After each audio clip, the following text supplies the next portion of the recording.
السلام عليكم ورحمة الله وبركاته. إن الحمد لله والصلاة والسلام على رسول الله، أما بعد. اللهم صل وسلم على نبينا محمد صلى الله عليه وسلم. أعوذ بالله السميع العليم من الشيطان الرجيم من همزه ونفثه ونفثه. ومن آياته أن خلق لكم من أنفسكم أزواجا لتسكنوا إليها وجعل بينكم مودة ورحمة إن في ذلك لآيات لقوم يتفكرون. صدق اللہ العظیم. حضرات محترم، آج کے دور اور آج کے معاشرے کو مد نظر رکھتے ہوئے آج کا جو موضوع ہے میں نے رکھا ہے. موضوع کا نام ہے زوجین کے حقوق. یہ موضوع میں نے کس وجہ سے رکھا ہے؟ کیونکہ آج کل شادیاں تو ہو رہی ہیں لیکن ٹوٹ بھی بہت جلدی رہی ہیں. اس کی وجہ کیا ہے؟ صرف اور صرف سوشل میڈیا، موبائل کا استعمال، اور دوسرا اپنے غصے پر قابو نہ پانا. غصہ بچی کو آتا ہے، وہ فٹافٹ بول دیتی ہے کہ میں نے آپ کے ساتھ نہیں رہنا. غصہ بچے کو آتا ہے تو وہ فٹافٹ بول دیتا ہے میری طرف سے تم فارغ ہو، تمہیں طلاق ہے.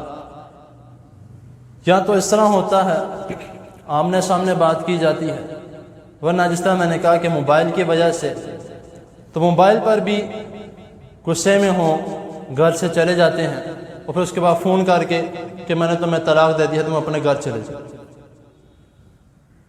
تو یہ شادی یہ کوئی گڈا گڈی کا کھیل نہیں ہے. تو اس کا ہمیں جو رسول اللہ صلی اللہ علیہ وسلم نے اس کے متعلق احکامات دیے ہیں، اور اللہ تعالیٰ نے قرآن مجید میں بھی کئی آیات میں اس کے متعلق حکم دیا. جس طرح کہ ابھی میں نے آپ کے سامنے ایک آیت تلاوت کی ہے، 21واں پارہ ہے سورۃ الروم، آیت نمبر 21 میں. اس میں اللہ تعالیٰ یہ فرما رہے ہیں کہ وَمِنْ آیَاتِهِ کہ میں نے وَمِنْ آیَاتِهِ جو یہ نشانیاں ہیں میری نشانیوں میں سے ایک نشانی یہ بھی ہے کہ ان خلق لکم کہ میں نے پیدا کیا تمہیں من انفسکم ازواجا لتسکنوا الیہا، اور تمہاری ہی جانوں میں سے تمہارے لیے زوج یعنی تمہاری بیوی پیدا کی. لتسکنوا الیہا کس لیے؟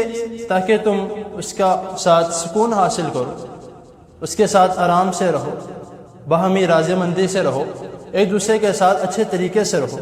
اور باقاعدہ اس کے علاوہ اللہ تعالیٰ دوبارہ یہ الفاظ استعمال فرما رہے ہیں کہ وَجَعَلَ بَيْنَكُمْ مَوَدَّةً وَرَحْمَةً کہ تمہارے درمیان جو ہے محبت اور ہمدردی پیدا کی. تو یہ ہمیں محبت اور ہمدردی پیدا کرنے کے ساتھ ہی رہنا چاہیے. ایک دوسرے کو گالی گلوچ کرنا، کوئی چھوٹی چھوٹی باتوں پر غصہ کر جانا، چھوٹی چھوٹی باتوں پر ایک دوسرے کو چھوڑنے کی باتیں کرنا، یہ ہمارا دین یہ نہیں سکھاتا. آپ نے اکثر اور اپنے نکاح پہ بھی اور کئی اور مزید نکاحوں پہ آپ نے یہ الفاظ سنے ہوں گے، یہ آیات سنی ہوں گی، جس میں جو خطیب ہیں جو جمعہ پڑھاتے ہیں یا جو نکاح پڑھاتے ہیں، آپ نے یہ سنا ہوگا کہ وہ آیت کریمہ کی تلاوت کرتے ہیں یا ایھا الذین آمنوا اتقوا اللہ حق تقاتہ ولا تموتن الا وانتم مسلمون کہ اللہ تعالیٰ سے ڈر جاؤ. کس وجہ سے؟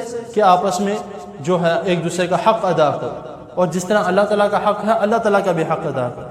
تو یہ ہمیں اس کا خیال کرنا چاہیے کہ جو ہمارا حق ہے کم از کم اس کے مطابق جو ہے وہ عمل کیا جائے.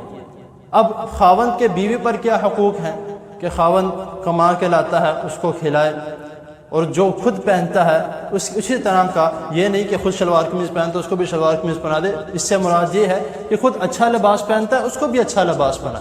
کچھ اچھا کھانا کھاتا ہے خود اس کو بھی اچھا کھانا کھلائے، جو خود استعمال کرتا ہے وہی اس کو دے استعمال کرنے کے لیے، اپنے لیے خود اچھی چیزیں لے آنا اور اس کے لیے غلط، یہ بھی اس کے متعلق بھی رسول اللہ صلی اللہ علیہ وسلم نے منع فرمایا۔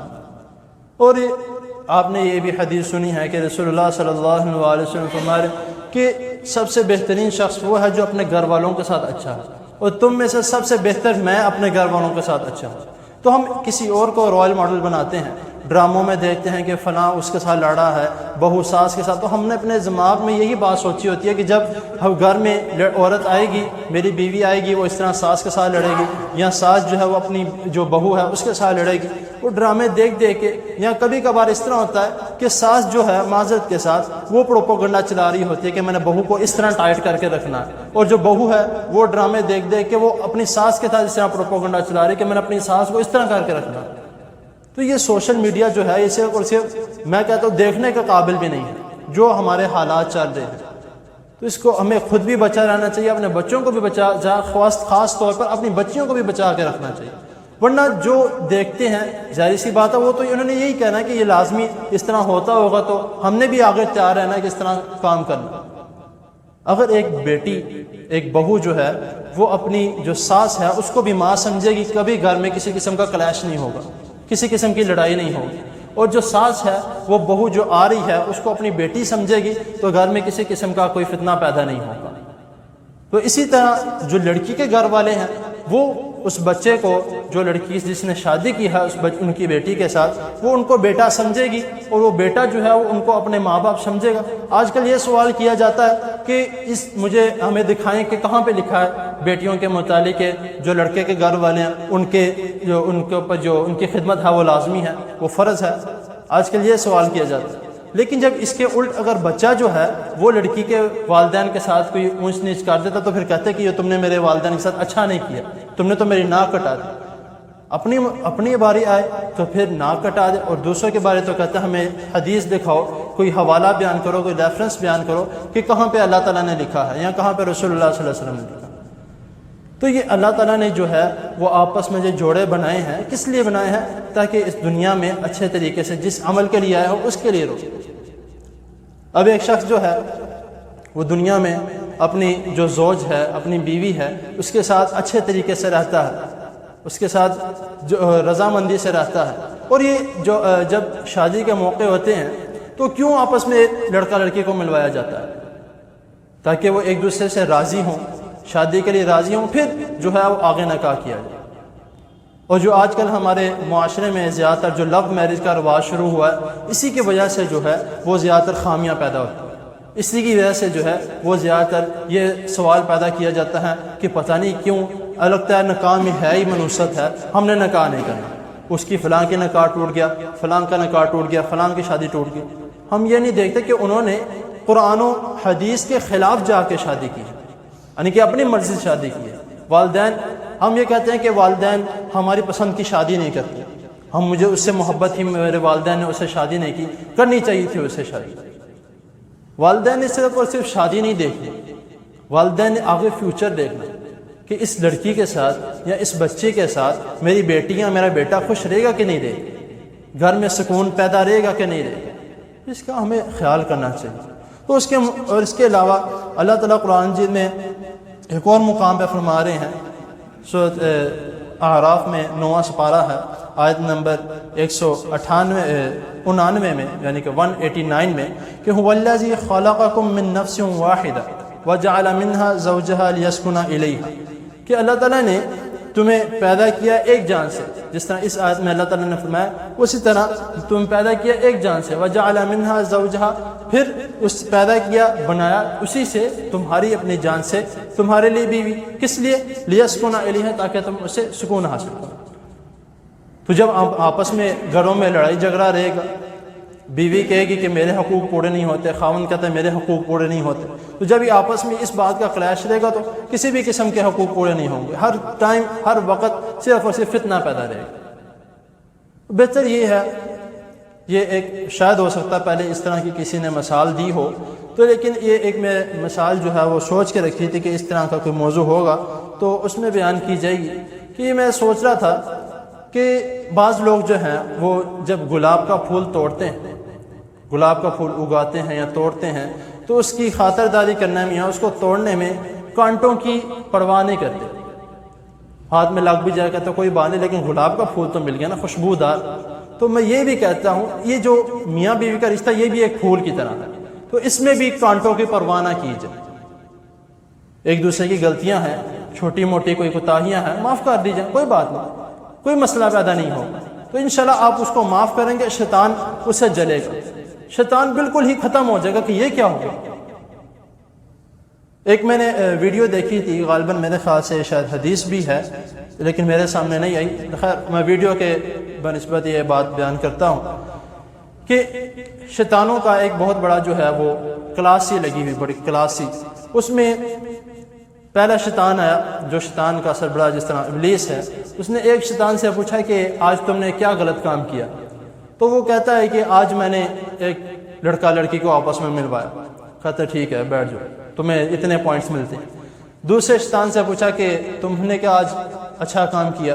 تو وہ کہتا ہے کہ میں نے آج ایک لڑکے کو فلم دکھانے لے کے گیا۔ وہ کہتا ہے ٹھیک ہے تمہیں بھی اتنے پوائنٹ مل گئے۔ تم تیسرے شیطان سے پوچھا کہ تم نے آج کیا کیا؟ تو وہ کہتا ہے کہ میں نے آج ایک لڑکے سے یا ایک لڑکی سے جھوٹ بلوایا۔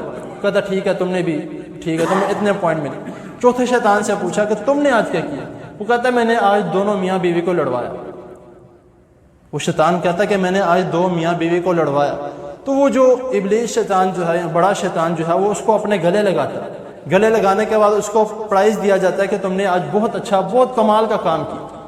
تو یعنی کہ جب ایک میاں بیوی آپس میں لڑتے ہیں تو شیطان بہت زیادہ خوش ہوتا ہے، اتنا کسی عمل پہ خوش نہیں ہوتا جتنا میاں بیوی کو لڑوانے میں خوش ہوتا ہے۔ وجہ کیا ہے؟ چھوٹی چھوٹی باتوں پہ غصہ کرنا، چھوٹی چھوٹی باتوں پہ ایک دوسرے کو چھوڑ دینا، چھوٹی چھوٹی باتوں پہ ناراض ہو جانا۔ بعض دفعہ معذرت کے ساتھ زیادہ تر اس طرف جو ہے وہ عورتیں کرتی ہیں۔ اس طرف وہ کس طرح کہ کوئی بات ہو جاتی ہے یا کوئی اونچ نیچ ہو جاتی ہے تو وہ ناراض ہو جاتی ہے اور ساری رات اسی ناراضگی میں گزارتی ہے۔ صبح پھر ناشتہ نہیں دینا، صبح پھر کھانا نہیں دینا، خاوند کو اچھی طریقے سے دیکھنا نہیں۔ اس کے متعلق جو ہے وہ بہت ہی سخت الفاظ جو ہے وہ حدیث میں الفاظ کیے گئے ہیں کہ رسول اللہ صلی اللہ علیہ وسلم فرما رہے ہیں کہ جو عورت اس طرح کرتی ہے، بخاری کی حدیث ہے، حدیث نمبر 5194 میں 5194 میں، کہ رسول اللہ صلی اللہ علیہ وسلم فرما رہے ہیں کہ اگر عورت اپنے شوہر سے ناراضگی کی وجہ سے اس کے یعنی کہ اس سے رات کو الگ رہتی ہے، اس کے پاس نہیں آتی، نہ اس سے بات کرتی ہے، تو ساری رات فرشتے اس کے اوپر لعنت کرتے رہتے ہیں۔ اتنی سخت وعید ہے۔ تو ساری رات اسی طرح میں نے بات نہیں کرنی، اگلے دن ناشتہ بھی نہیں، اگلے دن کوئی بات بھی نہیں، پھر بھی اسی طرح گزارنا۔ تو یہ خیال کرنا چاہیے، اس طرح نہیں کرنا چاہیے۔ اور بیویاں یہ پوچھتی ہیں، جو زوج ہیں وہ یہ پوچھتی ہیں کہ ہمارے متعلق کیا حقوق ہیں؟ سارے آپ ہی کے متعلق ہیں۔ خاوند کو سنبھالنا آپ نے، ٹھیک ہے؟ تو جو اب یہ کہتے ہیں کہ جو خاوند جو ہے وہ جو بھی کما کے لائے وہ ہمارے پاس جمع کرائے، ہم سے لے۔ اس طرح کے متعلق اس حدیث میں کوئی الفاظ نہیں ہے کہ جو کچھ ہے وہ ہمیں دے دیا جائے پھر ہم سے لیا جائے۔ حدیث میں آتا ہے کہ اگر کوئی عورت خاوند کے خزانے میں سے، اپنے خزانے میں سے، خاوند کے خزانے میں سے کوئی چیز کسی کو صدقہ کر دیتی ہے تو اتنا ہی ثواب عورت کو ملے گا، اتنا ہی ثواب خاوند کو ملے گا، اور اتنا ہی ثواب اس جو خزانے کو سنبھالنے والے کو ملے گا۔ تو اسی لیے اس بات کی ضد کرنا کہ جو کچھ ہے پہلے میرے پاس لا کر جمع کرو، میں جیب خرچ دوں گی، ایسا کوئی نہیں۔ اس لیے ہمیں خیال کرنا چاہیے کہ جو میاں بیوی کا جو آپس کا تعلق ہے اس کو قرآن و حدیث کے متعلق، قرآن و حدیث کے مطابق چلائیں گے تو انشاءاللہ تعالیٰ گھر جنت بنا رہے گا۔ اگر اس کو توڑنے کی یا اپنی منمانی کرنے کی کوشش کریں گے تو وہ گھر فتنوں سے بڑھ جائے گا، اس گھر میں لڑائیاں بھی ہوں گی، اس گھر میں کئی اور ایک دو مرتبہ اس طرح بھی ہو جاتا ہے، بلکہ ہوا بھی ہے کہ ہم پسند کی شادی کر لیتے ہیں، لیکن پسند کی شادی کرنے سے کیا نقصان ہوتا ہے؟ نہ لڑکا لڑکی کے سنتا ہے اور نہ لڑکی لڑکے کے سنتی ہے۔ وہ جب آپس میں لڑائی ہوتی ہے تو ابھی میرے خیال سے کوئی سال 6 مہینے پہلے کی بات ہے کہ کسی بہت بڑے جو ہیں وہ انڈسٹریز کی آپس میں جو انہوں نے بھائیوں نے آپس میں شادی کرائی، بچے اور بچی کی، تو زیادہ سے زیادہ اتنا انہوں نے اپنی بچوں کی شادی پہ خرچہ کیا، اتنا خرچہ کیا کہ خبروں میں بھی آیا کئی مرتبہ اور اخبار میں بھی آیا کہ تقریباً 10 سے 15 کروڑ کا خرچہ آیا ان کی شادی میں، 10 سے 15 کروڑ کا خرچہ۔ لڑکی والے نے لڑکے والوں کو گاڑی بھی گفٹ کی ہے، لڑکیوں پتہ نہیں آپس میں اس طرح کوئی لین دین بھی تھا، لیکن 10 سے 15 کروڑ کے خرچہ کرنے کے باوجود بھی 15 دن ان کی شادی نہیں ٹکی، طلاق ہو گئی۔ وجہ کیا؟ صرف اور صرف قرآن و حدیث کے خلاف چل۔ تو اسی لیے جو یہ قرآن ہے اور جو احادیث ہیں وہ ہمیں صرف اور صرف اسی کا سبق دیتی ہے کہ آپس میں اچھے طریقے سے رہو آپس میں۔ اور جس طرح میں کہہ رہا تھا کہ ایک اور آیت جو ہے وہ نکاح میں پڑھی جاتی ہے، آپ نے اکثر جو سورۃ النساء کی آیت نمبر 1 ہے، یا ایھا الناس اتقوا ربکم الذی خلقکم من نفس واحدہ وخلق منها زوجها وبث منهما رجالا کثیرا ونساء واتقوا اللہ الذی تساءلون به والارحام، کہ اپنے رشتہ داروں کا خیال کیا جائے، اپنے رشتے کا خیال کیا جائے۔ تو اللہ تعالیٰ سے ڈر جاؤ، کس لیے؟ کہ اپنے حق ادا کرو۔ تو یہ تب ہی ہوں گے جب ہم قرآن و حدیث کے مطابق چلیں گے۔ تو یہ ایک جو ہے احادیث اور بھی کافی زیادہ ہیں، اور بھی اس کے متعلق مثالیں کافی ہیں کہ رسول اللہ صلی اللہ علیہ وسلم نے ایک حدیث یہ سنا کے بات کو مکمل کرتے ہیں کہ بیویاں اکثر یہ ہوتا ہے کہ جو ہے خاوند یہ کہتے ہیں کہ میں اپنی بیوی کے اوپر دباؤ ڈال کے رکھوں، جو بھی ہو میری مرضی سے ہو، اس کے علاوہ کچھ بھی نہ ہو۔ اور کئی اس کا برعکس ہوتا ہے کہ بیویاں کہتی ہیں کہ خاوند میرے اشاروں پر چلے، میری بات مانے گا تو ٹھیک ہے ورنہ میں نے اس کے ساتھ نہیں رہا۔ یہ دونوں آپس میں غلط ہیں، یہ نہ کہوں گا دونوں میں سے ایک بھی ٹھیک ہے، دونوں آپس میں غلط ہیں۔ کیوں؟ خاوند اپنی بھی منوائے اور اس کی بھی سنے، بیوی اپنی بھی منوائے اور خاوند کی بھی سنے۔ جب دونوں یہ کہیں گے کہ میں نے کہنا ہے یا میں نے رہنا ہے، میں نے دباؤ ڈال کے رکھنا، تو کوئی بھی نہیں چل سکتا۔ تو عورتوں کے متعلق تو یہ آتا ہے کہ رسول اللہ صلی اللہ علیہ وسلم سے ایک صحابی نے یہ سوال کیا کہ وہ فلاں جگہ پہ گئے تو وہاں پر ان کے جو بڑے امیر تھے یا بادشاہ تھے ان کو عزت سے سجدہ کیا جاتا تھا، یعنی کہ تھوڑا جھک کے ان کو ملا جاتا تھا۔ تو آگے کہتے ہیں کہ یا اللہ کے رسول صلی اللہ علیہ وسلم کہ کیا ہم آپ کو بھی اس طرح، کیونکہ آپ سے بڑھ کر تو کوئی عزت والا نہیں ہے۔ تو رسول اللہ صلی اللہ علیہ وسلم فرماتے ہیں کہ نہیں، اس طرح نہیں۔ اگر اللہ تعالیٰ کے علاوہ کسی کو سجدہ کرنے کا حکم ہوتا تو میں عورتوں کو کہتا، یعنی کہ بیویوں کو کہتا وہ اپنے خامدوں کو سجدہ کرتا۔ تو اسی لیے کوشش کرنی چاہیے کہ یہ جو زوجین کا جو رشتہ ہے، زوجین کے جو حقوق ہیں وہ ازبر جو ہیں وہ ادا کرنے چاہیے۔ جو بیوی کے حقوق ہیں وہ بیوی ادا کرے، جو خاوند کے حقوق ہیں وہ خاوند ادا کرے۔ جب یہ آپس میں ایک دوسرے کے حقوق ادا کریں گے تو انشاءاللہ تعالی زندگی جو ہے وہ دنیا میں بھی اچھی گزرے گی، پرامن گزرے گی اور جنت جیسی زندگی گزرے گی۔ اگر اس کے متعلق یا اس کے مطابق آپ زندگی بسر نہیں کریں گے تو دنیا میں بھی اسی طرح اور آخرت میں بھی، پھر آپ کیونکہ آخرت میں بھی جو ہے وہ ناشکری کرنے کا، عورت ہو یا مرد ہو تو ان کا عذاب جہنم ہے۔ تو جہنم سے بچنے کے لیے، جہنم کی آگ سے بچنے کے لیے وہ سب سے بہترین طریقہ ہے کہ قرآن و حدیث کے مطابق چلے۔ تو اللہ تعالیٰ کے حضور دعا ہے اللہ تعالیٰ ہمیں زوجین کے حقوق ادا کرنے کی توفیق عطا فرمائے، آپس میں خاوند بیوی کے اور بیوی خاوند کے ایک دوسرے کے حقوق ادا کرنے کی توفیق عطا فرمائے، اور جو رشتے یعنی کہ ڈھونڈ رہے ہیں اپنے بچوں کے، اپنی بچیوں کے، اللہ تعالیٰ ان کو نیک صالح رشتہ عطا فرمائے۔ ہمیشہ یہ دعا کیا کرے کہ اللہ تعالیٰ جو بھی ہیں، اپنا ہوگا تو ٹھیک ہے، دوسروں کے لیے دعا بند نہیں کرنی چاہیے، بچوں کے لیے جس کے بھی بچے ہوں، جس کے بھی ہوں، آپ کے رشتہ داروں کے ہوں، کسی سے میں یہ کہتا ہوں کہ کسی کے ساتھ نفرت بھی ہونا، اس کے لیے بھی اچھی دعا کرنی چاہیے۔ کسی سے نفرت بھی ہو، آپ کو لڑائی جھگڑے ہوں، لیکن اس سے لیے بھی آپ اچھی دعا کریں، کیا پتہ اس کے لیے آپ اچھی دعا کریں، اللہ تعالیٰ آپ کے لیے کوئی ایسی دعا قبول کر لے جو آپ کافی دیر سے مانگ رہے ہوں۔ تو اللہ تعالیٰ کے حضور دعا ہے اللہ تعالیٰ ہمیں جو سنایا اس کو سمجھنے کے، اس پر عمل کرنے کی توفیق عطا فرمائے۔ بیماروں کے لیے دعا کرے، کئی بیماروں نے دعاؤں کے لیے کہا ہے کہ کافی بیمار ہیں، اور اولاد کے لیے بھی کہا اللہ تعالیٰ سب بیماروں کو صحت کاملہ عاجلہ عطا فرمائے اور سب کو نیک صالحہ اولاد عطا فرمائے۔ الحمد للہ رب العالمین والعاقبۃ للمتقین، اللهم صل على محمد وعلى آل محمد كما صليت على إبراهيم وعلى آل إبراهيم إنك حميد مجيد. ربنا آتنا في الدنيا حسنة وفي الآخرة حسنة وقنا عذاب النار.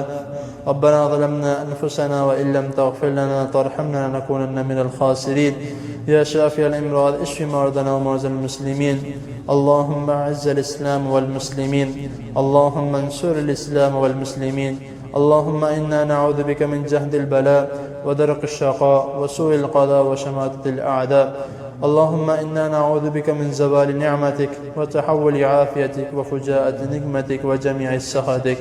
اللهم اشف مرضانا ومرضى المسلمين. اللهم اشف مرضانا ومرضى المسلمين. اللهم اشف مرضانا ومرضى المسلمين. اذهب البأس رب الناس واشف أنت الشافي، لا شفاء إلا شفاؤك شفاء لا يغادر سقما. يا شافي الأمراض اشف مرضانا ومرضى المسلمين. ربنا هب لنا من أزواجنا وذرياتنا قرة أعين وجعلنا للمتقين إماما. لا إله إلا أنت سبحانك إني كنت من الظالمين. ربنا تقبل منا إنك أنت السميع العليم وتب علينا إنك أنت التواب الرحيم. وصلى الله تعالى على خير خلقه محمد وآله وأصحابه أجمعين برحمتك يا أرحم الراحمين.